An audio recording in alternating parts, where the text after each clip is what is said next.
good evening, and welcome to Tea Time.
Everybody, welcome to Tea Time. I'm so glad you're joining me tonight. It is my Valentine's show. That's right. It is February 13th, Valentine's Eve, technically. Tomorrow's Valentine's, so happy Valentine's Day to everybody. I hope you enjoy mañana. I'm going to talk about my weekend real quick and then get to my guest. This weekend was very somber. There wasn't too much going on. Unfortunately, I found out that a friend of mine, her mom passed away, 100 years old. So I want to give a shout out to Mrs. Anita Blank. Give Betsy a big hug for me, and God bless that you saw 100. She would have been 101 in July, and I was just saying that the other day. So basically, Friday I was home, Saturday I was home, Sunday was a Super Bowl. Congratulations to Kansas City. They won yesterday. It was a really good game. I enjoyed watching it. And I was at my sister's in Dix Hills, enjoying time with the familia. That's what I did yesterday. Just surround myself with my family and love. It's all about love. And it's Valentine's month. It is the month of love. And I have actor, writer, singer, comedian, Mira with me. Hi, Billy. How you doing? How you doing? Thank you so much for having me on this show again.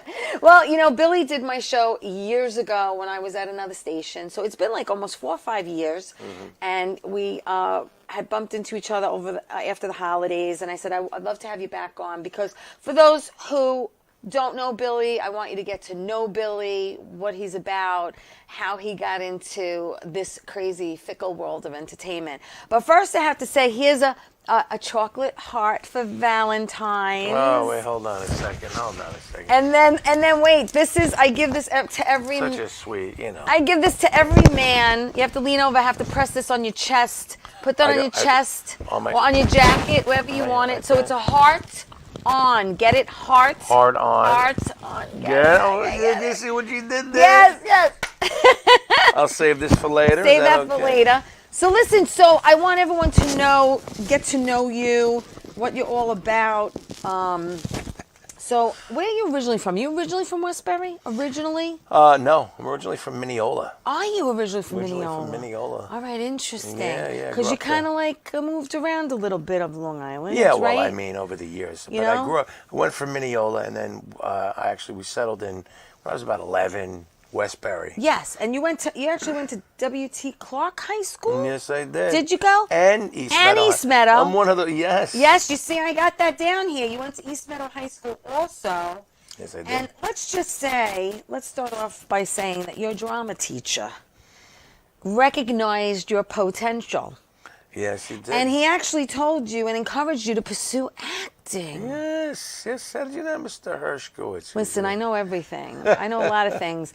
But your heart, your passion has always been singing and Yeah, music. so it's so funny you said that because, you don't realize at such a young age what influence those teachers have, those music teachers or those chorus teachers in elementary school, all the way up through high school. Yeah. And I remember the first thing was I had a music teacher who I would sing in chorus, and she would go, you have a really good voice. And then she would keep going on, and, you would do all those songs that everybody, the standard tunes. Yeah. So that sticks with you as a kid. You go, well, I'm a singer. I'm a singer. And then we had drama, and that's when your elementary school teacher would put on the classes, the plays. Yes. And I remember I was picked for every one of them. Yes. And I was good at creative writing.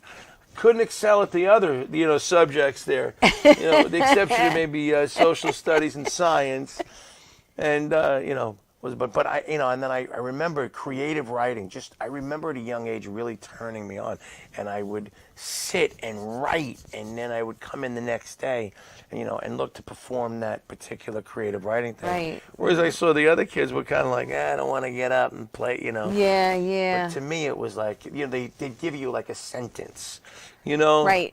Yeah. And the cat goes meow. Make a story out of it there, young Betsy, and then, you'd go in and they'd give you whatever it was. They'd be like, oh, man, let it be something good. And I'd be like, I don't care. The next thing you know, you'd write like a book on it, So that was great. I don't know if they still do that in school. I don't know. I mean, I would hope so, because I know back in the day I was in chorus and we did a lot of theater and acting, and that's where I know I shined and where my heart was. But I know, like I said before, music was like is in your soul. So when you were younger, who did you like and enjoy listening to growing up? That's such an easy one. For me, and I got to take credit for, I guess, the time period. We were so lucky. I mean, the time period, because we were coming out of the 50s, 60s. I was a 70s kid. Technically, when I was young. Early influence. So my first influence was Queen. My first influence was Freddie Mercury. Yeah. And I remember, Peter Frampton was big at the time, was Zeppelin. But for me, something about Queen drew me right to Queen. Yeah. And I stayed a Queen fan for many years. And in those years, it wasn't as cool as everybody thought it was. In those years, it was just some band. Yeah. But I remember hearing the music, and I was completely hooked. Talk about band. You started a band in high school, right? Called Whiskey Road. No, that was not my first. It wasn't. What was your first band? My first band. Very first band. My first band was called Lager Savage. Oh, okay. What a weird name. We were looking at a bottle of Chivas Regal.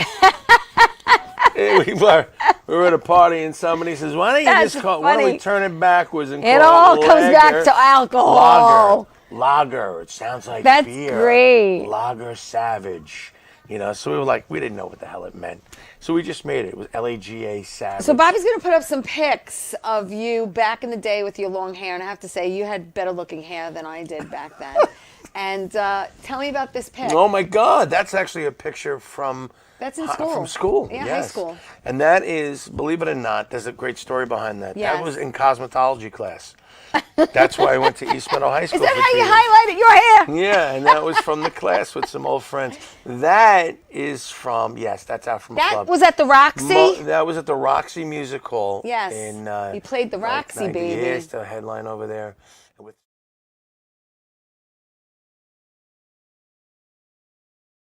shows and stuff was great. Yeah, those are great times. Yeah, I know. It's like, that's like when you started playing at like 10:30, 11 o'clock at night, and you like went till like 3, 4 in the morning, and they're yelling, encore, encore. Yeah, you know what I mean? And it's like, yeah. Now it's like, people are now. heading out the door at midnight. I think I go, what time's your band going on? We go, get on 8 o'clock, man. I'm like, we were getting to the club at 8 o'clock. 8 o'clock.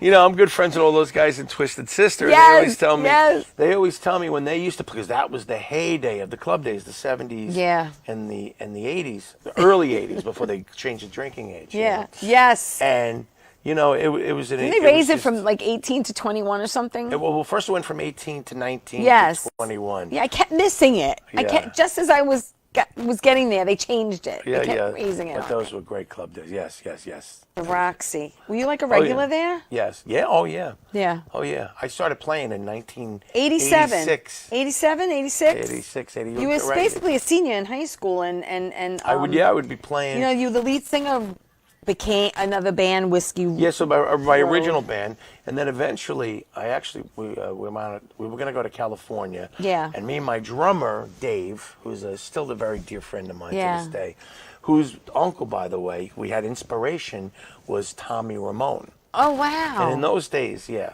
we were like, it was like, oh, your uncle did really well, so we could do something. We went to heavy metal though. Yeah. You got to remember, this is the '80s. Yes. You know, they weren't Yes. the Ramones, the classic Ramones that they had become. Yeah. So to us, it was like, well, you knew somebody else who had got a record deal. We knew he was a signed artist, and we started it. And we originally had started this band, and then we went out to Florida, and then we wound up meeting these guys just before we left, and we wound up coming back, and that's how Whiskey Road was formed. Yeah. And then how long was the band together? 8-9 years. Wow. 8-9 years. We were in the New York Music Awards. Right. In 1989. Yeah. We were actually up for Best Unsigned Band in New York City, which we didn't win, by the way. Okay. Well. Politics. Yeah. Politics. But we were, discovered by a local guy who had a show on at that time. And he said, I like these guys. They got a cool look. They got a good sound. Yeah. They're young. We were like Yeah. 19 at Now the you were time. doing at the time. Were you doing covers and originals? No, in those days it was like we don't do covers. It was just originals. Yeah, which was stupid because that was really the thing. Yeah. 70s and 80s, everybody played. They did covers and kind of incorporated it. But Yes. that's how you became a working yes. band. That's yes, how because you had to get bands, your foot in the door. People had to know a song, and then you'd sneak in an original one, Yeah, like in it between. was a different animal back then. That's why those guys were such great bands. You look at some of the island bands you hear about, Zebra and Yes, TS yep. and all these other guys. These guys were working pros because they did it every night until, like we were talking before, Yeah. 3 or 4 in the morning, and that was the Yeah. point of my story before. Those guys will work until 3. They do 5 sets a night, 6, 7 nights a week. Nobody does that I mean, today. it's Nobody. you wouldn't. There's nowhere to work, and they No. were working clubs on Long Island all the way up to Yeah. Connecticut, Yeah. Jersey, Westchester, upstate. These guys were all over the place, and that's the way you became a machine. So that was the school that I wish I had just missed. But Yeah, it was, yeah. that was great. It was great in those days. So I wanted to play as much as possible. And then the grunge scene came along and changed It everything. destroyed my career. It changed everything. I fate didn't like that. Yeah, era. I liked. I liked not certain me aspects. personally, but I liked certain aspects of grunge. I All thought right. were pretty cool. you're talking to a disco girl. I know. I love disco too. I know. You know what I'm talking about, right? All right. But it's all right, it's all right. But no, I loved all of it. I wasn't one of Yeah. those guys who was like, No, I'm a I rock really, guy. I mean, I I'm a liked, rock guy. I liked everything. I love liked, the Bee Gees. I never Oh. understood how they got a bad rap. I One of the loved- greatest, No, unbelievable vocal artists. Oh, yeah. Vocal bands. I mean, I love all types of music, but the only music I really couldn't get into was the grunge. Anything like screaming, just screaming. See, now I that's wanna, weird. I wanna hear lyrics. I wanna know the lyrics. I wanna sing along to the song. I know. See, that was me. I never really got into and I have nothing against it, with some of the thrash metal bands, which were from my time. Yes. I was never really Yeah. into that hard. Yeah. I liked Metallica. I thought Metallica Yeah. did a great Yeah. version of that. Yeah. They really expanded Yeah. on it. But yeah, like I liked grunge. You had Soundgarden with Chris Cornell, all those guys. There were a couple of sprinkles, couple of songs. Listen, There was a couple of you got grunge guys, right? Before we go to my first break, I just want to give some shout outs. Hello, Michael Norton is watching from Florida. And hello, Anne and Bruno and everyone watching. Thank you for watching the show. Please like it. Please share it. Tea Time is live tonight. We're live every Monday on YouTube and Facebook. But if you missed the show, you can see it on Roku TV, Amazon Fire TV, Twitch TV, And everywhere podcasts can be heard, and every Saturday at 11 a.m. on Channel 20 for people on Long Island who get Optimum. Isn't that great? Unbelievable. So cool. So people are going to be watching us Saturday morning at 11 a.m. So listen, we're going to go to my first break. Don't go away because we have so much more to talk about with Billy. Stay right there. We'll be back after this.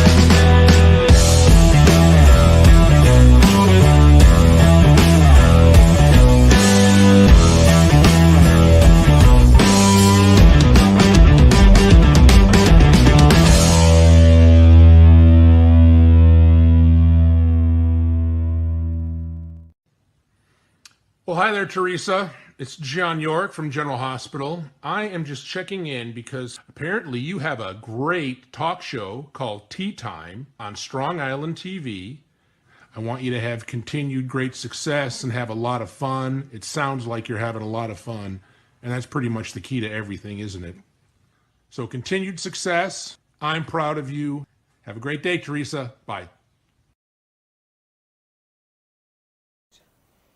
Hey everybody, welcome back to Tea Time. I'm so glad you're joining me tonight. It's my special Valentine's show. It's actually Valentine's Eve, but it is the month of love. And I'm here with someone I love. He's a good friend of mine. He's a singer, he's an actor, he's a comedian. He does impressions. Wait till you hear some of them. We're going to get to them too.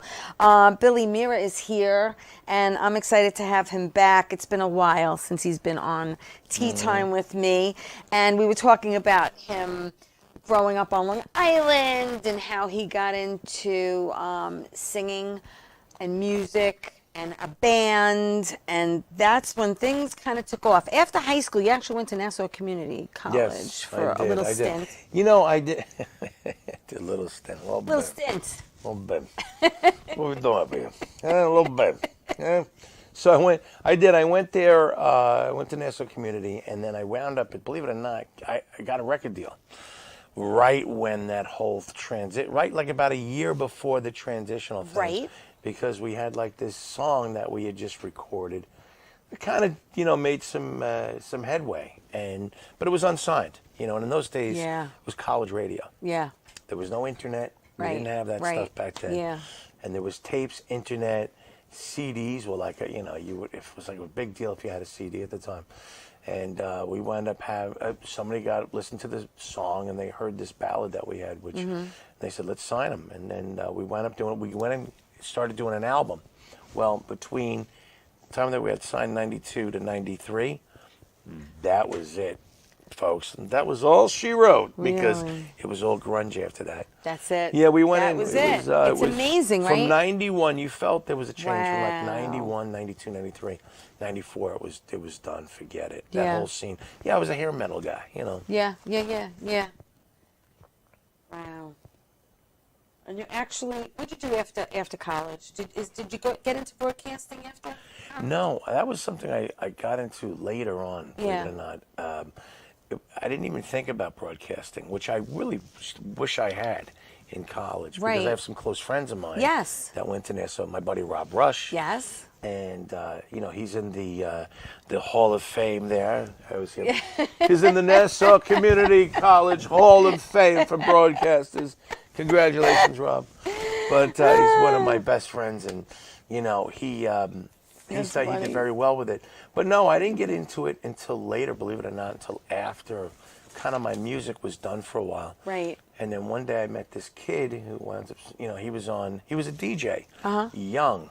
And he says to me, I'm on this AM station called WGBB at the time. Yes, And he says, Would yes. you like to stay? Yeah. And I was a Stern fan, so I was like, you know what, I'll try this. Right. And I knew I did impressions. And at that time, I didn't know. You don't think, before anything happened, Yeah. you're like, Yeah. nobody's going to care about this, So I went on and I became a host with him. Right. And we developed this show. Yeah. And that was my first taste of what it takes to actually put on a show like what you're doing right now. Right. And that was my first taste of doing it. Really? And then I got into comedy. And then that led me into other things. So That's when it all comedy- really changed. Now, for when me. you say you got into comedy, you're talking about stand-up, obviously. Mm-hmm. Okay, did you take any kind of like stand-up university classes with the No the men? stand-up No, okay. university So you just said, I'm going to try this. But what I did do, which really intrigued me at the time, and I was really happy to do it. Thank God I did. I went into improv. Love it. So yeah, improv, and Love I was it. like, you know what? Instead of this stand-up, because you can't teach somebody, to be funny. You might be able to organize a bit, Yeah, and you it's can get true, people you it's can. true. So I said, you know what? I want to try to see if I can improv. Yeah. See what this is all about. Right. And it really was eye-opening. I love improv. I Yeah. love improv. It's Yeah, great. and at the time it was at the Brokerage. Right. Back, at the late 90s, Yeah. early 2000s. And I said, you know what, let me try this. And someone who was a very dear, good friend of mine to this day, Yeah. Jimmy Gallagher, Yes. he was hosting and teaching the class. Nice. And I went in and I met a bunch of other people that I still stayed close Yeah. with after the years. And I remember going to him, I go, I don't know, what do you do? So what would you like, Right. And of course I would go to the open mic nights, which were Yes. Thursday nights. Yes. And I said, well, I think, I do impressions. Yes, you do. I don't know. You do impressions. Let's talk about the impressions you do. And let me ask you a question. What was the first impression you did that you realized you can do? Well, that's a good question. I think. I try, Billy. Hey, I was doing like Rocky Balboa, the typical stuff. Okay. Hey, you're Rocky Balboa, And it was like I would start doing that at home, and then and I would do. So he was like your first? Al Pacino, yeah. Okay. Like we were watching Dog Day Afternoon, Right, and I I love started that doing movie. the voice afterwards. Yeah. Ma, you think you got problems? I got a guy here, and I would start talking to her, at the dinner table, and she'd be like, it's cute, he's doing Dog Day Afternoons, freaking kid's out of his mind.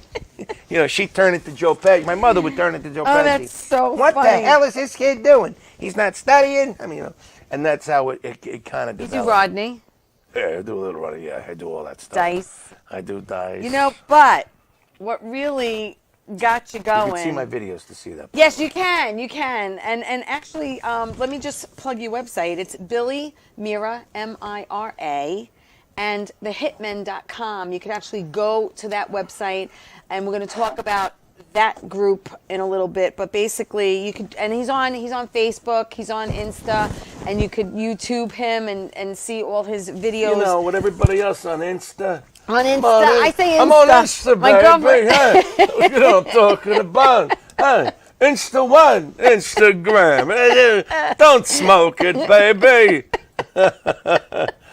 Come on, T. I love when you do friggin' your voices. They're just. This is hot coffee. I think he's trying to kill me. It's very hot. Oof, It just came out of the machine over there. But listen, but what really landed you a gig, and this is a crazy, crazy story. It is a crazy But story. It's a one in a million It's a one in a story. million story. This is like a fairy tale. Okay, so you're a big Stern fan, and you decide one day to make a phone call. So tell everyone about that phone call. Yeah, so that kind of leads into why I'm really good friends with Rob Rush to this day. And at the time, I was like, "What am I going to do with these? What am I going to do with these voices? I don't know." So I remember I started calling in the radio stations, and one of my first people. I love this story. Whoever put me, It's such a great story. it's a great. Was Donna put me on? I stopped in one day. Yes.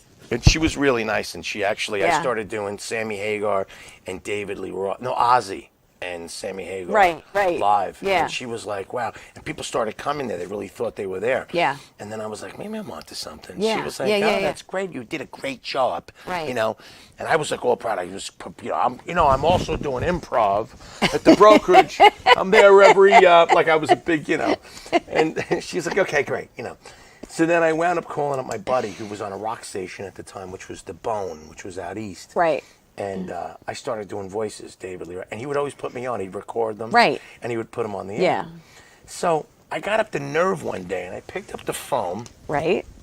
and I heard Ozzy Osbourne in the studio With Howard Stern. Stern. Right. And I think he was with one of his kids. Right. And I got on the phone and I started doing the impression. Right. Well, within 2 seconds, Howard goes, he hangs up the phone on me. He hangs up on you. I was like, bummed. I was like super bummed. Yeah. Well, that night, I went out to do a set of comedy. Right. And I walk in and I'm kind of like bummed out, and I run into a close friend of ours, Tony Landolfi, you know, the comedian. Tony, yes, we know Tony. He's a And, fellow comic. And yeah. you're telling him the story. I'm telling him the story. I'm like, I thought I did the greatest impression. He's like, He's like, what the hell's the matter with you? Get that puss off your face. And he sounds just like that. Somebody said, I thought I did the greatest Ozzy impression. He goes, so the guy sitting next to him was Sal, the stockbroker at the time. Right. And he goes, you're the guy who did the Ozzy voice on the Stern Right. Show? Everybody's trying to figure out why Howard hung up on that Right. guy. But it was out of respect for Ozzy. Right, right. You know, because I found out years later because I became part of the show. Correct. So it was like, he's like, if you could convince, and he picked up the phone, and we called Kamal from the Jerky Boys. Okay. If you can convince him you're Ozzy, Yeah. I'll have you on the show within 7 days. Wow. Well, you know, naturally I Yeah, started but now what's convincing the odds of Sal being there that That's night? what I mean, it's like a because, one- you know, you and I say the same thing. There are no... No, me No. and Rob always say that. When there's no coincidences Me in and my life. buddy Rob, we always have our talk walks. Right, right. Walkie-talkie, right. we call it. And we always walk around and we always say there's no... There's always no the joke. coincidences. You know It's what- true. hey, I you say know- there's no You know what accidents, happened but on there's no Tuesday night? coincidences. There's no coincidences. No, My friend over here- no, it's true, but it's true. No I mean, but he was coincidence. there. He was here. He was there. He overhears the conversation, and then you get on the phone, He got on the phone. and then so now, now you're on Stern. Now I'm like, you know, you got to remember, this is years of failed record deals and this. Right, When I say right. failed, It's just everything is a frustration. success. It's a lot of Everything is a frustration, step. but it's Let's say that frustration. It wasn't as successful as you No, thought it was no. going to be. So then, you know, you meet him, and I'm like, yeah, whatever. Next thing you know, he's calling me. He's Yeah. blowing up my phone. Yeah. We got to use you, because at the time, the Osbournes was really hot. Yes. Really, Yes. really hot. Yes. So nobody did an Ozzy Osbourne like that. Right. So I wound up doing the impression, and we recorded this bit. It was literally unheard of at the time. Okay. This is when Howard was really doing different things. Right. I mean, before what he's doing now. Yeah. And terrestrial, no less. And it was like a 10 to 15 minute long bit. Wow. It's unheard of. If anybody knows anything about radio, Yeah. you don't do anything No. over a minute, Yeah. minute and a half is long. That's really, really, So really long. it was a really long bit, Yeah. and we recorded it, and I'm like, there's no way they're playing this. And it happened to have me, another character on the show, and a couple of other characters plus Sal. Yeah. And I'm like, yeah, whatever. They're never recording that, right? And I am there one day, it was a morning, and I'm Yeah. in my car, and I'm listening to the radio, and the next thing you know, I'm driving, and I hear one of them being an Ozzy Osbourne. It's Howard talking. And I'm like, there's no way. There's no way. And when that moment happens, Oh, wow. because now you got to remember, Ozzy's hot. Howard's the biggest show in the world. Yes. You know, Yeah. it's the biggest. Yeah. Everybody's dying to be on the that Yeah. show is. Yeah. That's it. It's like the Tonight Show of radio. Yes. And and when that moment happens, and the last thing I remember hearing Howard going, Howard wants to know my name, and that I was going to be on his show every day now. Wow. And which led me into a year of, appearances, working with them, working very closely. Yeah. And really doing a lot of stuff that catapulted. So were you more in studio than out of And studio? then doing appearances for Well, across that's the whole thing. country. You were I able went from to- being an obscure, you go, you get to that, but yeah, right. You were the okay. most. I know, You anybody. were the most famous what person I used to say. because people knew your voice and they knew the impressions that To you this did, day. but they didn't know what you looked To like. this day, I mean, even the people who saw Howard TV, and I changed my look so much that sometimes I don't even look like I did 10 years ago. So Right. they don't even know when they're looking Right. at me. Yeah. I can't tell you how many times somebody said, like, wait a minute, Billy Mira, the guy who did, not that guy. You're that guy? Yeah. Right, yeah. right. They're like, oh my God, I was the biggest fan. Hey, can I take a picture? I had no idea that was you. So they don't know, Yeah, But it was yeah. all off of my voices back then. Well, speaking about off your voices, would Ozzy like to throw the commercial break? What are we going to do? I got a break. I got to go to the bathroom, We'll be right back with Billy Mira. Don't go away.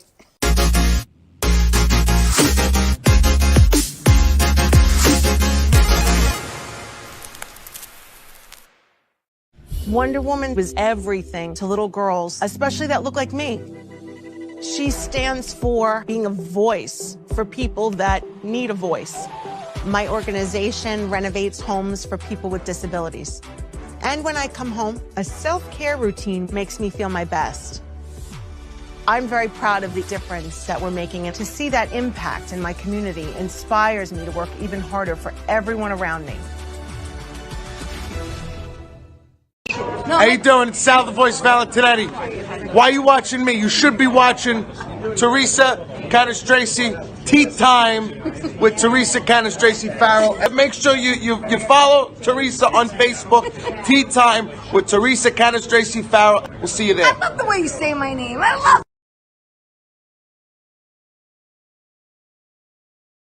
Hey everybody, welcome back to Tea Time.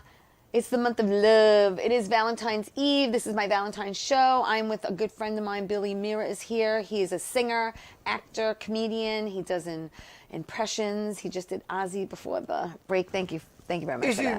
Thank you so much.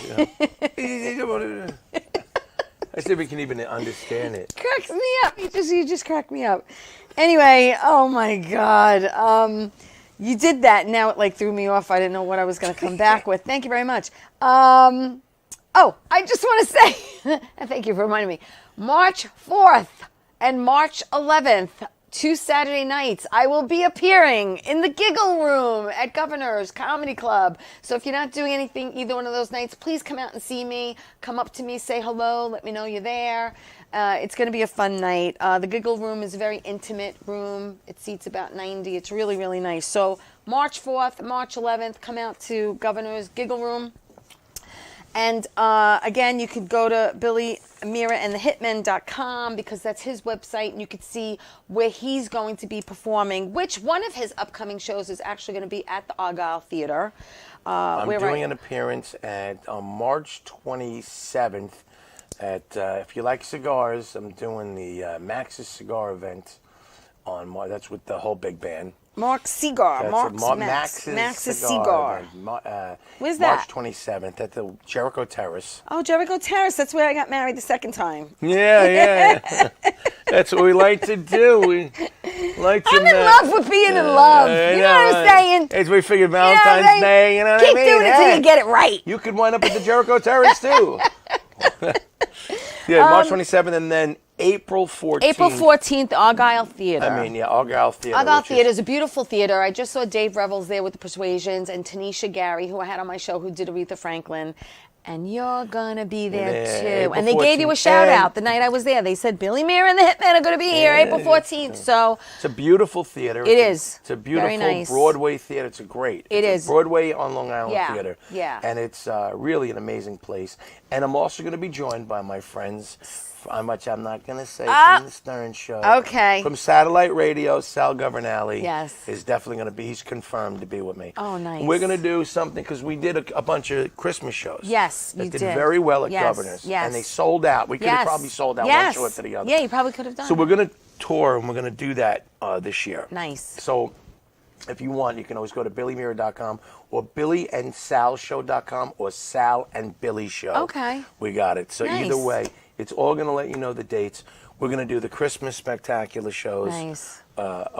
In different states next year. Yeah. And we're going to also do our Dean and Jerry That's type great. of thing that we do. Oh, I love it. We do so I'm going to make him, so originally the date was mine when I came back, because I had, after, COVID. Yeah, COVID put a monkey wrench in everybody's career. Yeah, so it was kind of like, I didn't do any theater. I know, for you 3 didn't years. You didn't want to do anything. And I was doing a bunch of all, of what solo. you do, you need a live audience. I was doing a lot of corporate and stuff, and I said, you know what, finally we have to get back to this theater, so it was perfect timing. Sal and I kicked it off. Yes. The shows went amazing. Yes. So I'm really excited, and I said, you know what, Sal, let's do, I'm going to do the April 14th show.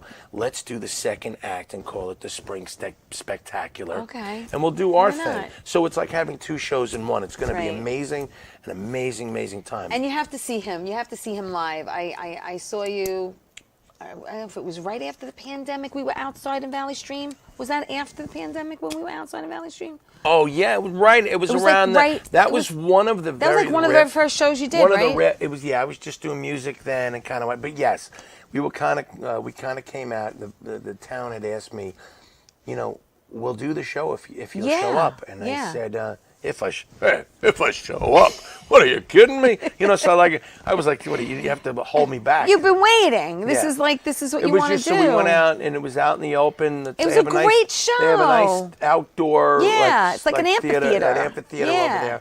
And I did it. Yeah, we've done every amphitheater on Long Island. It was a great show. You have to see.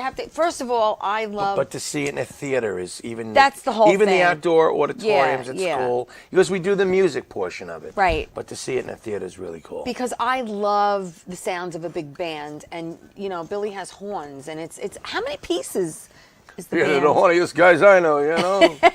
But yeah, it all depends. I know it varies, and it shows different. The show is anywhere from 9 to 15 people. Yeah. Depending if there's backup singers. Yes. And sometimes I'll use backup girls, dancers. Right. A female. Yeah. So it all depends on the show that we write. Yeah. You know, I'm an alto. I'm an alto. Yeah, an alto de Doro. Yeah, I'm an alto too. You know, alto de Doro. So just to back up a little bit, in 2011 to 2013, you actually moved to Vegas. You were living in Vegas, and you were working for Fox Sports 920, doing something called the MMA Fight Connect Corner, something like that. Is that what you were doing? The MMA Fight Connection. MMA Fight Corner. Only heard on MMA Fight Corner. MMA Fight Corner. What were you doing back then? You got into wrestling. You got into doing. It wasn't something wrestling. It was mixed martial arts. Mixed martial arts. I'm sorry. Please that was forgive another me. fluke. Talking about another fluky thing of mine. Yeah, but you did that for a couple of years. Yeah, I did that for a while. It was fun. Just something to do. Yeah. Yeah, you know. Just something to add on the resume. On the resume, you know, Fox 5 TV. And I did that. I did that 2011 till about 2013. Right. Yeah. And then you're like, I gotta go back to New York. Yeah, we were close with the UFC. It was great. It really was a lot of fun. Did you get into the ring at all, ever? No, to fight, no. I trained. I did train. You did? I did train. Yeah. I remember when I got out there, I was, because I'm Italian. You know, I'm Italian, and we have a tendency to put on weight, you know. Like very easily. So all you have to do is tell me I'm going to be on television on stage. I'm like, I start the diet immediately. That's it. I'm cutting out everything. Oh my God. Typical Carbs? stuff. What do you mean? No pasta, no Italian bread. What are you talking about? Yeah, so I wound up training at Randy Couture's gym out there, which took me, we started off on Fox Sports Radio, and I wound up doing a thing. I would work on 92.3, which was their big station. Yes.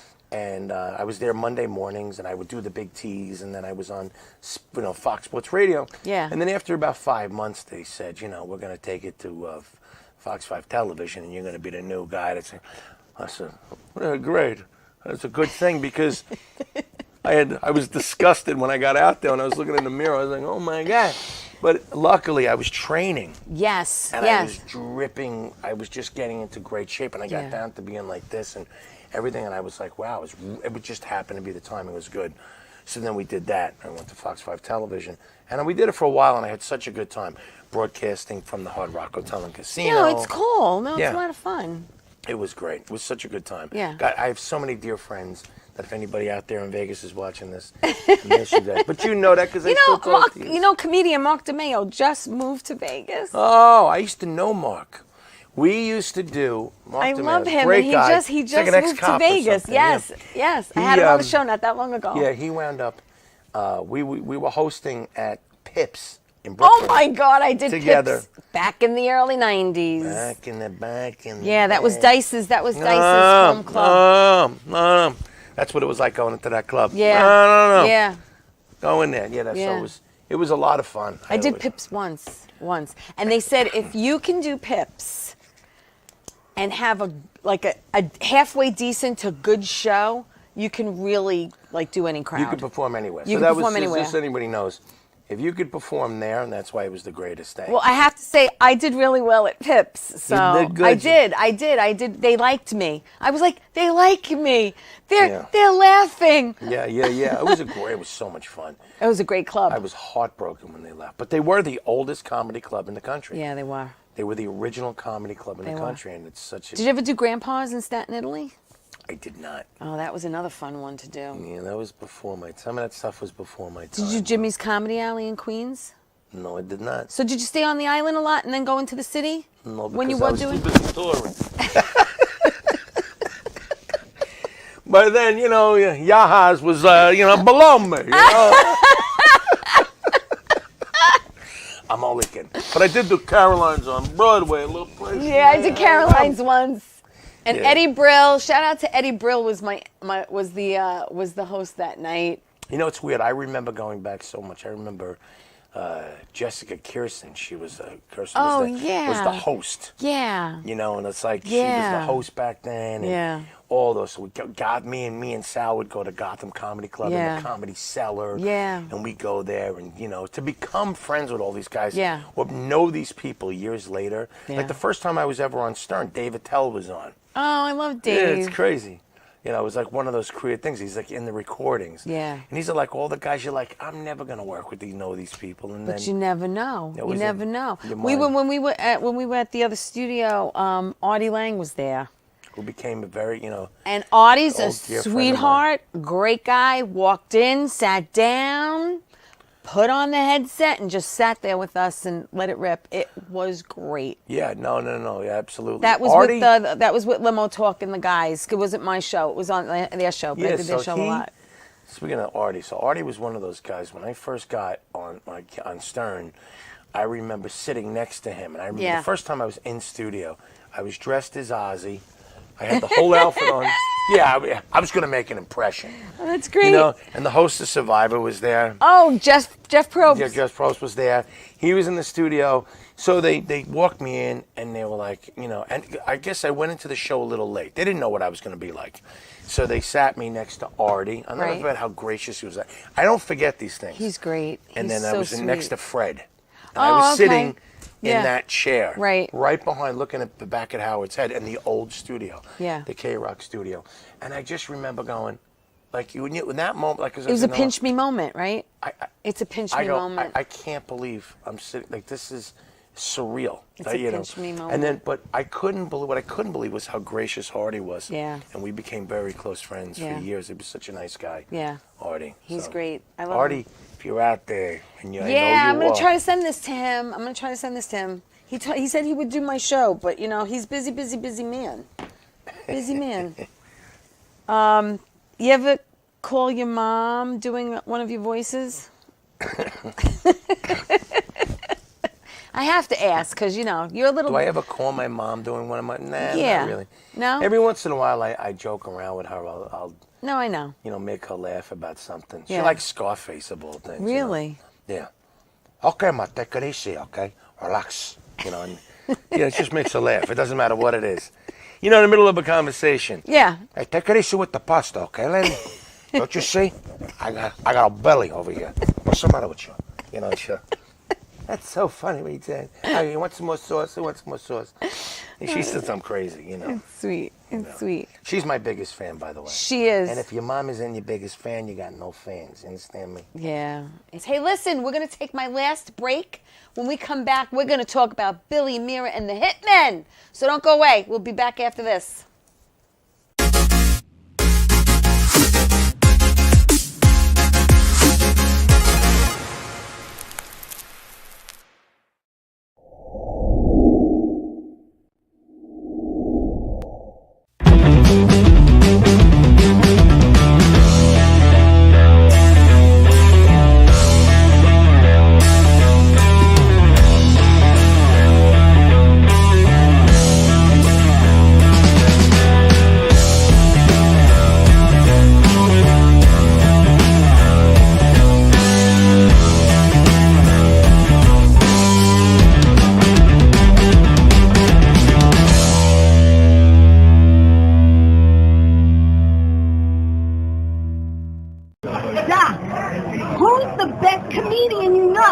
Teresa Farrell. And who's the best actress you know? Teresa Farrell. And who's the best cast member in Bad Boys? Teresa Farrell. Who's got the best radio? Teresa Farrell. Stop.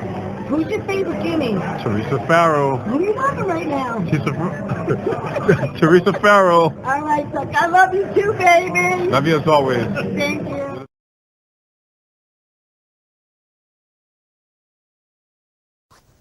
Hey, we're back. Thank you for watching Tea Time. I feel the love. It's the month of love, February.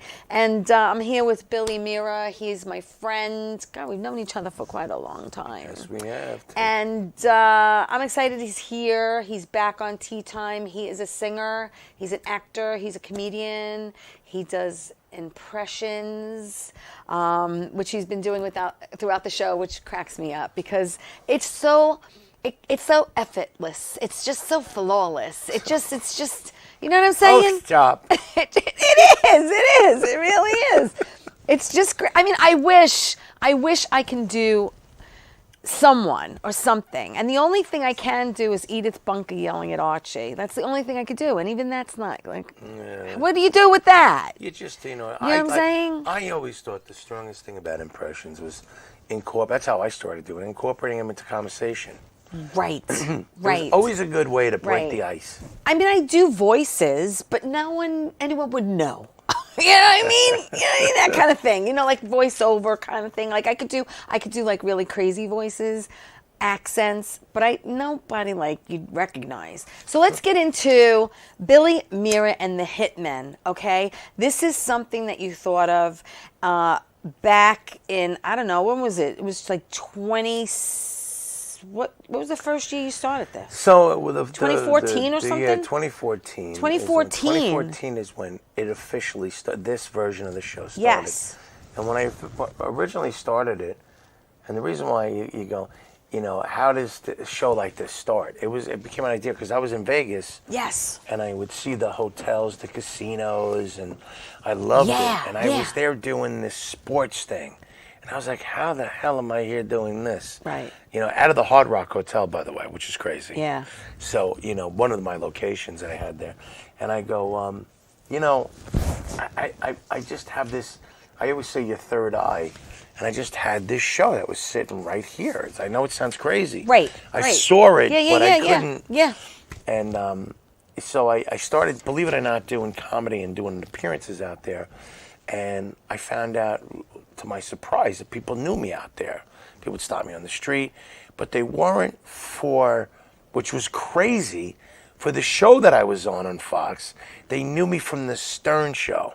I couldn't believe it, you know, and I was kind of like, I got to get back. So I had a friend of mine, it was a big friend of mine, Todd Rex, who was a comedian out there, well known. Yeah. Works with Bill Burr, a whole bunch of top comedians. Oh, yeah, Bill's great. And he wound up, he thought I was so funny. He was like, he wound up coming in. We stayed together. Funny. We became good friends. He's like, you got to start going back on stage again, dude. You know, you really got to start doing this again. Yeah. He's like, come on, dude, you got to do it. So I said, all right. So I started doing it. And I would go, and the young comedians knew who I was like, this is nuts. You know, you think as somebody like that, it's not these guys. Yeah. And so I'm like, I started doing it again, and I started come up with the idea of the show, and I said, Vegas, what about old school Vegas, and, you know, that variety type of thing, the Sands. Yeah. And so that's when I came up with it. And then that's when everything had ended. And I remember leaving Las Vegas, and I was bummed because I was really starting to really get on a roll out there. Because if I can't get a residency, you know, with that type of money, I'm leaving. Yeah, no, I get it. So I was like, look, when I come back, and I remember leaving, Vegas was behind me, and I said, when I come back, I'll be back. when I come back, I'm going to come back my way. I'll take it easy. And that was it. I left. I did. And I was like, when I come back. Yeah. You knew. So you yeah, knew. and me and Sal, and you know, it's funny. So Sal and I have been working together, and we've been doing a show together, and it's really been unbelievable. It's everything that him and he's got that third eye thing also. And it's like we see the third eye thing, and like we see this, what we're doing with this. And I'm really excited about it. I really But it's am. really like, no. Because it's not just the Hitman, it's also what I'm doing with Well, Sal. that's the whole thing. It's and it's not like any other show you've seen before because you're incorporating your comedy, you're incorporating your impressions. No show is the same.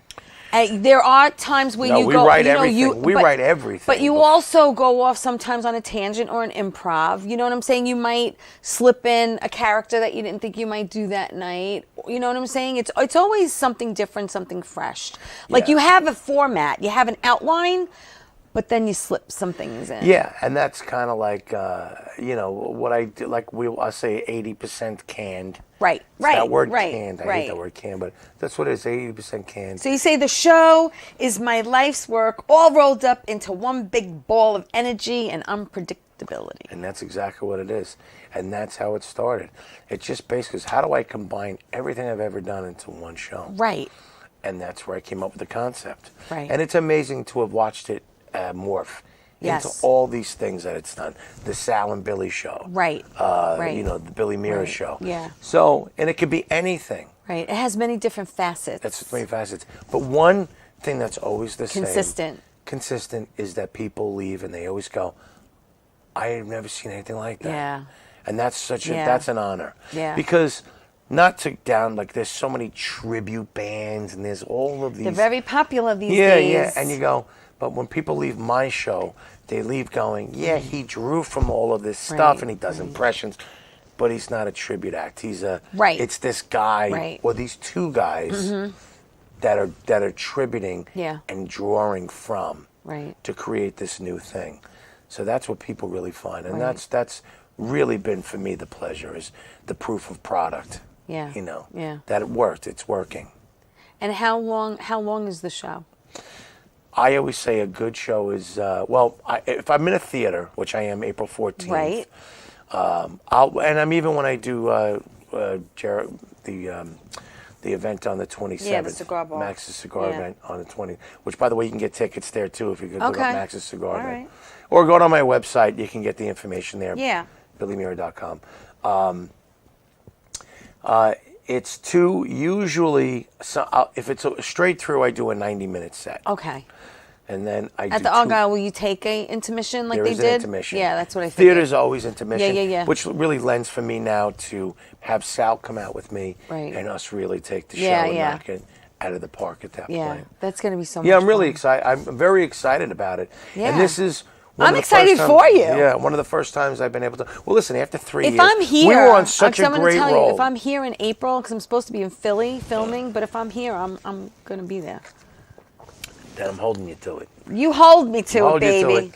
Yeah. So it's gonna be great. So it's the first time we've been able to combine these two shows Right. into this one show, and I think the audience is gonna get blown And what away. type of music Because I are- come what out type doing of my music thing, are you and doing? then I'm gonna bring it, and I'm gonna switch gears. Yeah, but tell I'm gonna everyone be like- what type of music do you do, or what artists do you do? So when it first was labeled, because people didn't know, they thought it was a swing act. Yeah, but it really isn't. It really isn't a No. swing act. It's a big band act. Yes. But we do everything. I do everything from Elvis, Tom Jones. I do a lot of I do Sinatra, Mm-hmm. Bobby Darin. I do Brian's. I borrow a lot from Michael Bublé. You do Queen, songs that you Ozzy. understand the lyrics to. Yes. And people could sing along. Yes, people can sing along too, Yes. and that makes sense to me. Mm-hmm. And songs that work with the bits that we're doing, and stuff that influenced me growing up. Right. Which Yeah. so it means something to me. Yeah. And that really comes across in the stage. It's like my, It's your baby. It's my baby. It is. It's your baby. It's my baby, and now it's our baby. It's our baby. I mean, you come to the show, yeah.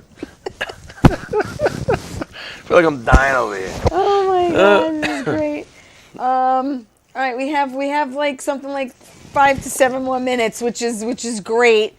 But I want to also touch upon how you do prepare for the show, and do you rehearse with the band, and how often do you rehearse with the band? So 'Cause, that's you're that's talking a good, that's a good question. So you're talking a lot of people. yeah, so that was one of the biggest challenges when we were developing this show in the beginning, was, in comedy, you rehearse, you do open mics, you do all these sets, you do everything, right?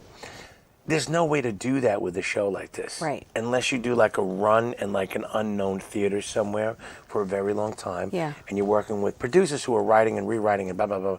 So it was very difficult. So it was trial and error the first, I want to say, 2 years of doing this. The other thing is obviously you had to audition the musicians, and you also have to have like an A and then a B. Because if A can't show up, you need B to come in as a I leave that up back. to my musical director. You know what I now. mean? Yeah. Oh, all right. So he's I leave he's in that up charge to of that. we got Okay. to that. Yeah, we got up to All that right. because So that's one less thing you now have to worry about. The one thing I worry about now is Do you do the set list? I do the set list based off of what we write. Okay. So that's when we then hand it to the Okay. musical director. The MD Okay. then goes, okay, I'm going to call this guy, that guy, that guy. Right. And then we give them an outline, like any with Broadway. Yes. So they get a book. Yeah. So we've gotten to the point where we have the MDs, we got staple guys, and they give the book to the guys. Okay. So if I'm in, if we're traveling, if I'm not going to be in a certain place, you don't go pulling the whole band unless you're doing like a 50-city tour. Right. So you have a book. Yeah. And you have an MD that comes and he just basically, they find the local guys. Yeah. That are the pros, and they hand them the book. Mm-hmm. And that's it. Play it. That's it. And all you have to do is just follow the things. This is what they're going to do here. This is the lead-in word here. Mm-hmm. I had a friend of mine who did Rock of Ages on Broadway. Mm-hmm. And his first show, there was no rehearsals. And he literally had to read the book and watch everything that was going on and do everything on the fly. Right. Right in front of a Broadway audience. So that's the way it's done on Broadway. That's the way pros do it. Yes. That's the way you have to do it. So it doesn't matter what we're doing. Dean and Frank Sinatra and Dean and Jerry and all those guys, they didn't go, well, we have to rehearse with the guys first. No. The musical director said, don't worry. Yeah. And they said, this is what he's going to do here. That's me. So those guys are worrying about that stuff. Yeah. So that's fortunately where we've gotten with the show, which has been a pleasure because it allows us to focus more on what's going on in the meat and guts. In the comedy and the interaction of the show. Yeah. So we've really written And some, those are those intimate moments that the audience sops up. Do you know what I mean? It's those moments between you and Sal, or those moments even with the audience, because you do incorporate them in the show. It's very interactive and you like to involve them. Those are the moments that they appreciate. Do you know what I mean? Yeah. Oh no, absolutely. That's funny because Sal and I, we were talking about that. Yeah. And the show is becoming more and more interactive. Yeah. People love that. We go So we got a lot of it. great surprises that Yeah. are going to be in the next shows. Yeah. It's funny too. I saw in one of your breaks you had Sal Valentinetti. Yeah. Sal Valentinetti happens to be a huge Stern fan. Yes, he is. And we didn't know this, unbeknownst to us. Right. And we had him come on a show of ours one time, and we had such a blast with Sal.